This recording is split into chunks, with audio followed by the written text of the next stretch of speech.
Mentre alcuni parlano della bellezza esteriore del Tempio e ammirano le While sue some were pietre, speaking of the outward beauty of the temple and admiring its stones, Jesus draws attention to the troubled and dramatic events that mark human history. The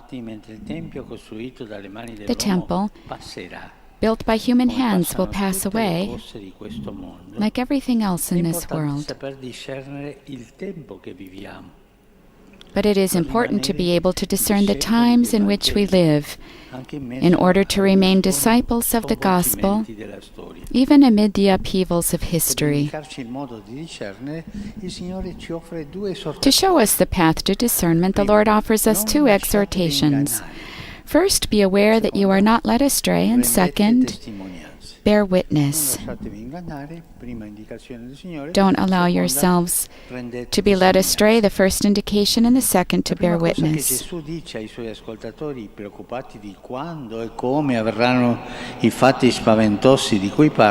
The first thing that Jesus says to those listening to him who are concerned about the when and the how of the terrifying events of which he speaks is, beware that you are not led astray, for many will come in my name and say, I am he, and the time is near.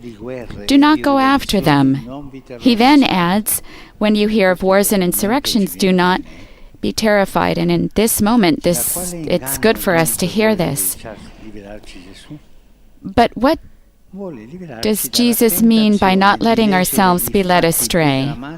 He means avoiding the temptation to interpret dramatic events in a superstitious or catastrophic way, as if we are now close to the end of the world, which makes it useless to commit ourselves to doing good. If we think in this way, we let ourselves be guided by fear, and we may end up looking for answers with morbid curiosity in the ever-present aspect of magic or horoscopes. And there are many Christians who go visit people who can read their palms or the horoscopes as if it's God's voice. Or again, we rely on some last-minute messiah who peddles wild theories, usually conspiratorial and full of doom and gloom. This doesn't do us any good. The Spirit of the Lord is not to be found in such approaches. He's not there. You go to look for... If we go to look for gurus or these people who look for conspiracies, it doesn't do us good. Jesus warns us, beware that you are not led astray. Do not be gullible or fearful, but learn how to interpret events with the eyes of faith, certain that by remaining close to God, not a hair of your head will perish. If human history is filled with dramatic events, situations of suffering, wars, revolutions, and disasters, it is just as true. Jesus tells us that this is not the end of the world. This is not a good reason for allowing ourselves to be paralyzed by fear or to yield to the defeatism of those who think that everything is lost and that it is useless to take an active part in life. A disciple of the Lord should not yield to resignation or give in to discouragement, even in the most difficult situations. For our God is the God of resurrection and hope, who always raises up.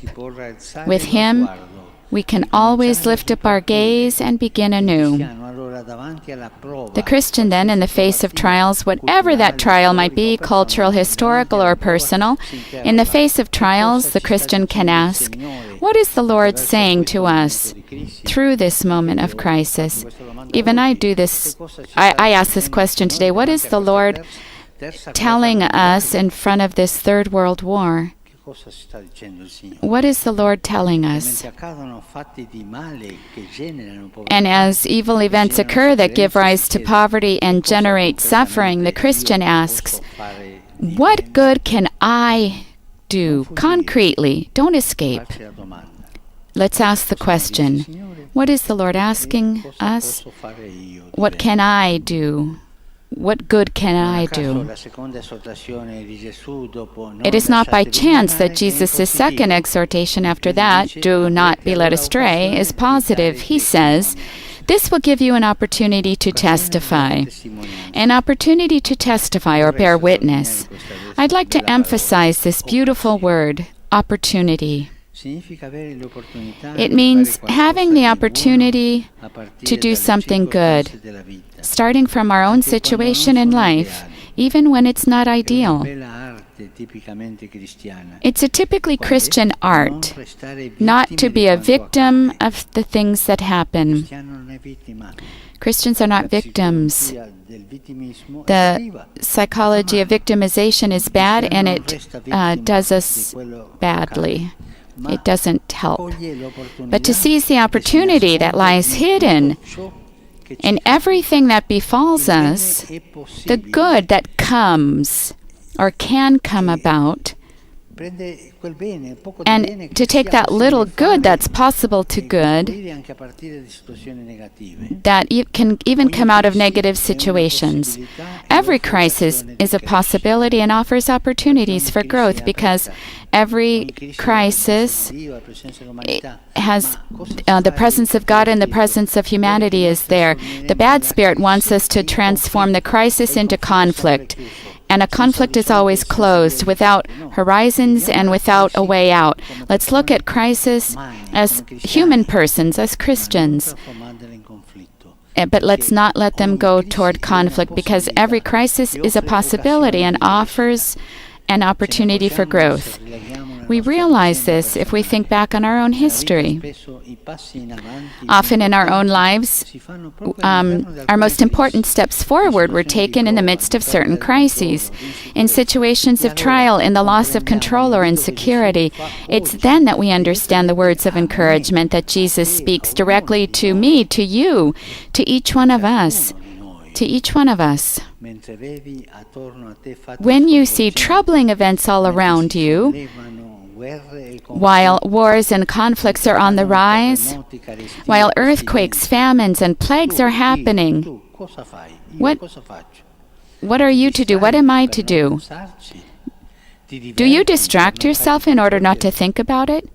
Do you amuse yourself in order not to get involved? Do you take the path of worldliness so as not to take to mind and heart these dramatic situations? Do you turn the other way so that you don't have to see? Do you simply resign yourself to what is happening? Or are these situations opportunities to bear witness to the gospel? Today, each one of us must ask ourselves,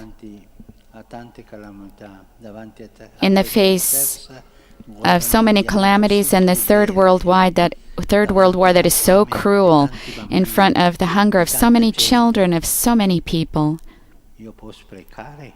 can I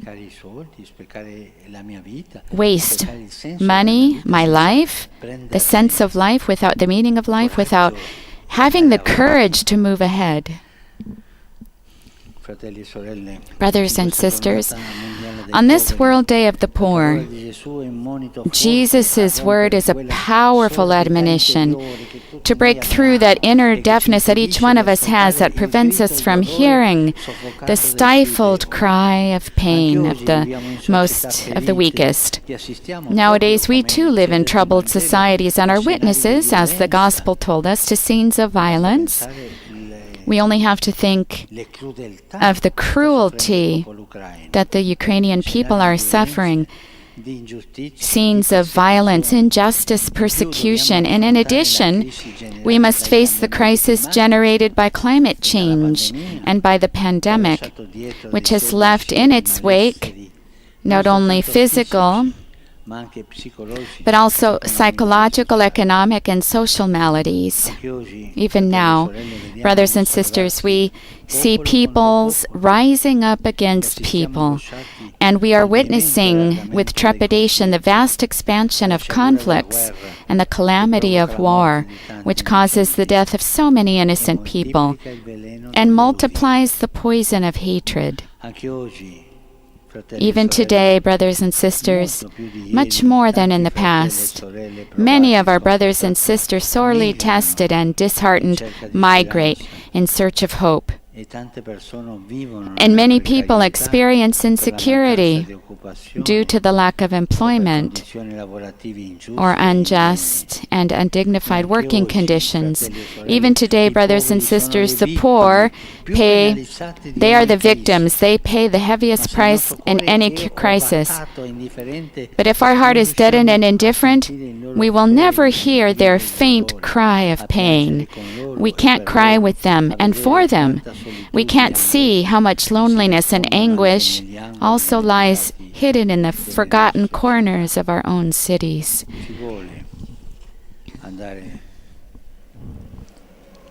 It means going into the corners of our cities, these hidden corners, dark corners where we find so much misery, pain, and so many people just thrown out, discarded. Let us take to heart the clear and unmistakable summons in the gospel not to be led astray. Let us not listen to the prophets of doom. Let us not be enchanted by the sirens of populism, which exploit people's real needs by facile and hasty solutions. Let us not follow false messiahs who, in the name of prophet, proclaim recipes useful only for increasing the wealth of a few, while condemning the poor to the margins of society. Rather, let us bear witness. Let us light candles of hope in the midst of darkness. Amid dramatic situations, let us seize opportunities to bear witness to the gospel of joy and to build a more fraternal world, at least a little bit more fraternal. Let us commit ourselves courageously to justice, the rule of law, and peace, and stand always at the side of the weakest. Let us not step back, protecting ourselves from history, but strive to live this moment of history that we're trying to live with a different face. And where can we find the strength for all of this? In the Lord, by trusting in God our Father, who watches over us. If we open our hearts to Him, He will increase our strength within us in the capacity of love. Indeed, after describing scenarios of violence and terror, Jesus concludes by saying, "Not even one hair of your head will perish." And what does this mean? That He's with us. He is our guardian. He walks with us. Do I have this faith? Do you have this faith that the Lord walks with you? We should always repeat this to ourselves, especially in times of trial and trouble. God is a Father. He's at my side. He knows He loves me. He does not sleep, but watches over me and cares for me, and not even one hair of my head will perish. And how do I respond? By looking at my brothers and sisters who are in need, by looking at this civilization of throwaway culture that throws out even people who don't even have any means. We throw out the elderly. We throw out the newborn, those who haven't been born yet. What do I feel? What do I need to do as a Christian in this moment, at this time? Since He loves us, let us resolve to love Him in the most abandoned of His children. The Lord is there, huh? There's an old tradition that even here in the small villages of Italy, they still use this tradition or have this tradition, that they leave an empty space at the table at their Christmas table, because in case the Lord knocks on their door in the form of a poor person, let's always have do we have a space open for a poor person in our heart? Do I have an open space, or are we always taken up with our friends, with social events, with our obligations? But do we have a space open for someone else? Prendiamoci cura dei poveri. Let us feel challenged to care for them, in whom there is Christ, who made himself poor for our sake. Jesus identifies with the poor. Let us care for the poor, in whom we find Jesus. Let us feel challenged to care for them, lest even a hair of their head perish. Let us not be content, like the people in the gospel, to admire the beautiful stones of the temple while failing to recognize the true temple of God, our fellow men and women, especially the poor, in whose face, in whose history, in whose wounds we encounter Jesus. He told us that. Let's not forget this ever. Thank you.